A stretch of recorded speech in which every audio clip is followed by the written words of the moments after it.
Welcome to episode 9. Hey guys, I hope you're having an amazing day, night, wherever you are in the world, whatever time of day it is for you. For me, it is a very good day. We can see blue skies today. And I say that because over the weekend, we had torrential rain. Worst flooding we've had probably in 100 years. Roads flooded everywhere. No one could get to work. No one could get to shops. Some houses got flooded. It was crazy amount of water. So one of our first jobs today is to go around to all of the properties that are empty and just check on them. Make sure they haven't got any water damage.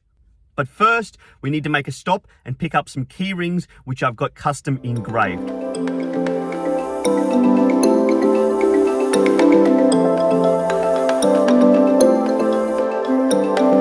All right, key rings collected, and while we're at the shops, we picked up a coffee. You all know I like to start my day with a coffee. And here it is, a key ring of a house with my brand on the back and my phone number.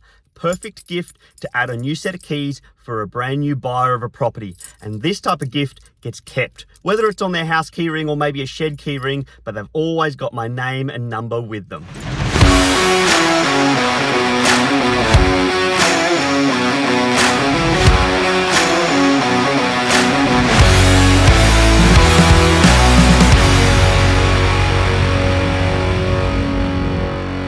Here we are at Cotswold Street. This is an empty house after the torrential rain. Just wanted to check to make sure everything is good. Now it is a high-stat house. Everything is good. I would imagine it would be. It's sitting quite high. I couldn't imagine any flooding here, but there was a lot of water over the weekend. So, the ground outside is a little bit mushy, but so is everybody's. But there's no damage, which is good.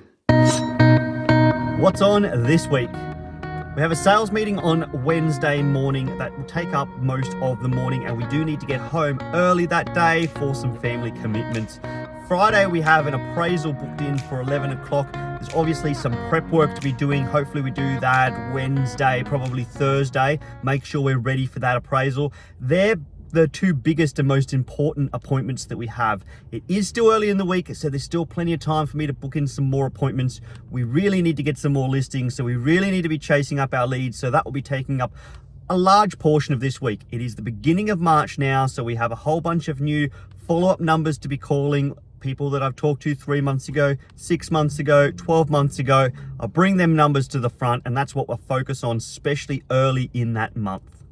And as far as projects goes, I've had this idea to start a podcast or some sort of video podcast. So I want to put a bit of thought into how that would look, what I'd need to do to prepare that and create that. Don't want to spend all my time on that because that's just a fun thought exercise at this stage.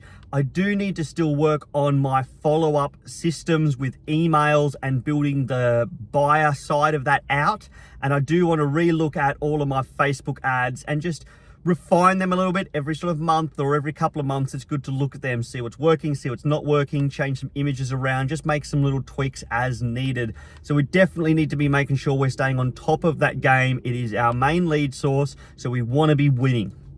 But right now, I've got a bunch of property price reports to put together and email off, so let's get going.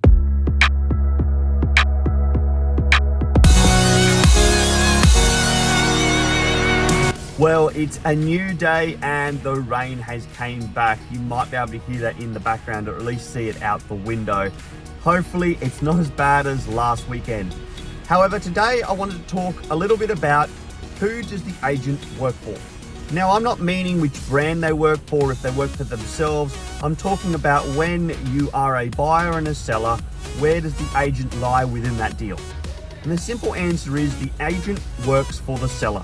The seller is who is paying the agent, so the agent is working in the best interest of the seller to get the highest price, to get the best conditions on the contract.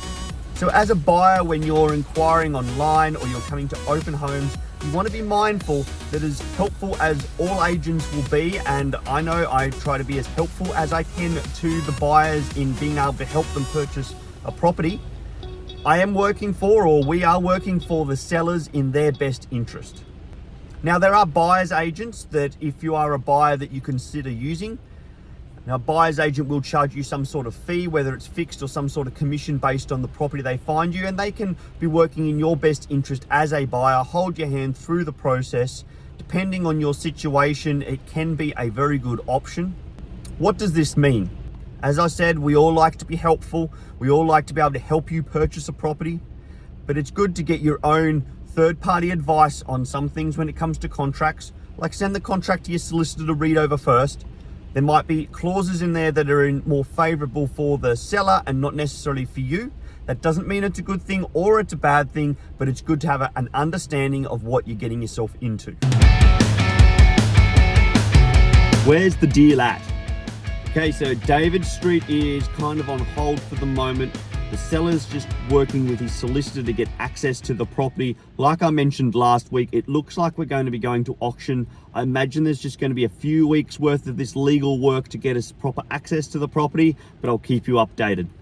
Our new Lee Street unit is a little bit slow as well. I have been talking to a few investors about it. They're not overly interested in it, mostly because of the square meterage size. It's only a 37 square meter unit, which is quite small. So we do need to go and give this information to the seller, and my suggestion is going to be, let's do a proper campaign. Let's get some photos done and go online. Now, in saying that, the tenant that is currently in the unit is moving out in a few weeks, so it is going to be best to wait until he moves out, and then we can do the photos with the place being empty. Otherwise, Cotswold is now unconditional. We are just waiting for settlement, and Lower King Street, we are just waiting on finance, which should be due this Friday. That brings us back to prospecting for more work. Now, I do have a handful of hot leads that I've been staying in contact with. A lot of them doing a little bit of work, a little bit of tidy up, preparing for the move. So we just got to keep holding their hand. I do have some other older leads that we do need to be making contact with. Like I mentioned earlier, it's the beginning of the month, and that is when I really work out my call sheets, my communication for the month, and then start working through that. So hopefully some of that brings some more hotter sellers to the market. But otherwise, we've just got to keep on prospecting every single day and find ourselves a new listing. However, that is going to wrap it up for another week. Thank you for watching. If you liked it, please press the like button. I'd love to hear any of your thoughts and comments down in the comment section. But until next week, I will see you later. Bye.